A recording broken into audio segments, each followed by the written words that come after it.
Videos देखने के लिए सब्सक्राइब करें जनसत्ता.com, बेल आइकन दबाकर पाएं लेटेस्ट नोटिफिकेशन। 30 जनवरी 1948, 3 गोलियां और इतिहास बनाने वाला इतिहास बन गया। 30 जनवरी 1948 का दिन अखंड भारत के लिए भारी था, बहुत भारी, इतना भारी कि उस दिन सूर्य भी नहीं निकला और घना कोहरा अपने चरम पर था। किसे पता था सभा लगाकर सबको सन्मति की राह को चलने को कहने वाले ऐसे बिन बताए निकल लेगा, सबको अकेला छोड़। पर कई लोग कहते हैं कि उसने कहा था, उसने उस दिन 3 से 4 बार कहा था कि क्या पता मैं रहूं ना रहूं। पर उसके विचार आज भी जिंदा हैं और हिंदुस्तान की फिजाओं में तैरते रहते हैं। जी हां, हम बात कर रहे हैं मोहनदास करमचंद गांधी के अंतिम घंटों के बारे में। दिल्ली में सूरज नहीं निकला था। कोहरे और ठंड के कारण सड़कों पर दिल्ली वाले ज़्यादा नहीं निकले थे। बिरला हाउस में प्रार्थना सभा का सिलसिला सितंबर 1947 से शुरू हुआ था। सभा शाम 5 बजे से 6 बजे तक चलती थी। इसमें सर्वधर्म प्रार्थना होती थी। सभा के अंतिम क्षणों में गांधी सामयिक विषयों पर टिप्पणी करते थे। सभा में आने वाले लोग उनसे बीच बीच में प्रश्न भी करते थे। 4:30 बजे तक प्रार्थना सभा स्थल खचाखच भरा रहता था। आने वालों में देश से, विदेश से, राज्यों से कोई इंटरव्यू के लिए आ रहा होता था, तो कोई मार्गदर्शन के लिए, तो कोई सिर्फ दर्शन करने। 4 बजे तक गांधी जी ने अंतिम इंटरव्यू समाप्त किया। अब सरदार पटेल के आने का समय भी हो गया था। ठीक 4 बजे सरदार पटेल अपनी पुत्री और सचिव मणिबेन के साथ आ गए।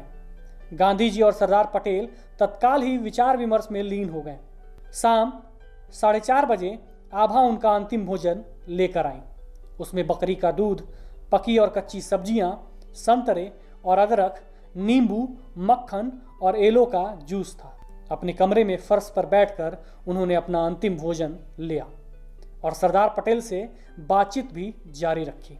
मणिबेन, सरदार की पुत्री सचिव भी इस बातचीत के दौरान उपस्थित थीं। अभी गांधी जी और सरदार पटेल की बातचीत चल ही रही थी कि 2 कठियावाड़ी नेता आए और मनु से गांधी जी से मिलने की इच्छा प्रकट की। मनु के पूछने पर गांधी जी ने सरदार पटेल के सामने कहा, उनसे कहो कि मैं उनसे मिलूंगा, लेकिन प्रार्थना सभा के बाद, और वह भी तब यदि मैं जीवित रहा। हम तब बातचीत करेंगे। मनु ने गांधी जी का उत्तर अतिथियों को दे दिया। उनसे प्रार्थना सभा के लिए रुकने को कहा। उसके बाद गांधी जी ने अपना प्रिय चरखा मांगा और अंतिम बार बड़े प्रेम पूर्वक चरखा काटा। मौलाना आजाद और जवाहर नेहरू उनसे प्रार्थना के बाद मिलने वाले थे। रोज की भांति जब गांधी प्रार्थना सभा की तरफ आ रहे थे तो उन्हें कठियावाड़ा से आए 2 लोगों ने रोक कर मिलने का वक्त मांगा था। कहते हैं बापू ने जवाब दिया, अगर जिंदा रहा तो प्रार्थना के बाद उनसे मिलूंगा। ये बात कुछ लोगों ने बताई थी। महात्मा गांधी ने उस दिन दूसरी या तीसरी बार अपनी मौत की बात की थी। अपने आखिरी दिनों में गांधी को अपनी मौत का आभास होने लगा था। वह अपने कुछ खास लोगों से कुछ ऐसी बातें करते थे जिससे लगता था कि उनका मर्डर किया जाएगा। कहा जाता है कि दिल्ली से कुछ मौलवी आए हुए थे। गांधी जी ने उन लोगों से कहा कि वे थोड़े ही समय के लिए अनुपस्थित रहेंगे। हाँ, यह और बात है कि ईश्वर की इच्छा कुछ और हो और कोई अनसोची घटना घट जाए।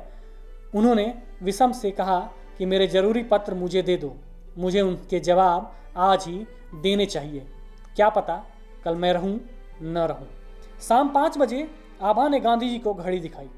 गांधी जी उठे, अपनी चप्पल पहनी और कमरे के किनारे वाले दरवाजे से शाम के धुंधलके से बाहर निकल आए। उन्होंने ठंड के कारण गर्म शॉल ओढ़ रखी थी। आभा और मनु के साथ वे प्रार्थना स्थल की ओर बढ़ने लगे, जिन्हें वो अपनी लाठियां कहते थे।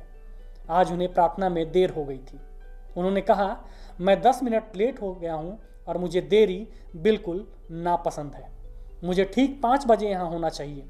फिर वो हुआ जिसकी उम्मीद किसी को नहीं थी। जब बिरला हाउस के भीतर से गांधी जी प्रार्थना सभा में शामिल होने के लिए निकले, तब वक्त जैसे थम गया।